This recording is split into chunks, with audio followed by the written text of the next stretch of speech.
said I never had a voice, that my non-speaking self somehow started speaking silly slurs, similes slithering softly out of my mangled mouth, a saved sinner stuttering metaphors momentarily moving while making music with God.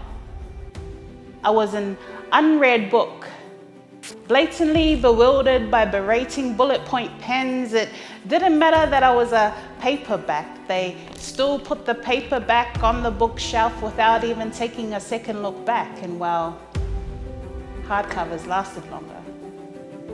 I was the book that came without an audio version that looked good from pen to paper, but when it came to being said, I sounded like a paper scraper. I was the finest scraper of paper you could ever see or hear. I got lost in the buried debris of the non-fiction fiction sections of the library. Lingering lavishly within these four walls, wallow withering words awaken through the hollow halls. And there he stood, as radiant as the sun. He shone his light like photosynthesis, as to see my very innocence. His efficiency in curing my vitamin D deficiency brought me to the conclusion that he is the author of time.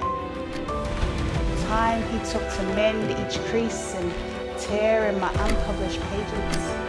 Time he took to read each word of each line of each chapter in stages. The time he took to wait for me, to realize that the words in my own book were empty. Empty of his word, because in the beginning was the word, and the word was with God, and the word was God. But I had made it my ending, my happily ever after. After my wants, after my needs, after everything me. It was hard to see that his plan for me was to write poetry for him and not for thee. Do you get what I mean? It seemed I never really fit in any book classification until I was on my face and knees in supplication with my publisher regarding my publication. I failed to read the line in my contract where it said, "Seek first the kingdom, his righteousness, and all these things shall be added unto you." He never came to subtract, but simply add. My bad. I wasn't really good with maths. I hoarded myself like a paper plane, from the biographies to the science fictions. As a nomadic barbarian, I never knew where I belonged until I met my librarian. His attention to detail is immaculate, knowing every word, comma, exclamation mark, full stop, ever written, crossed out, and erased.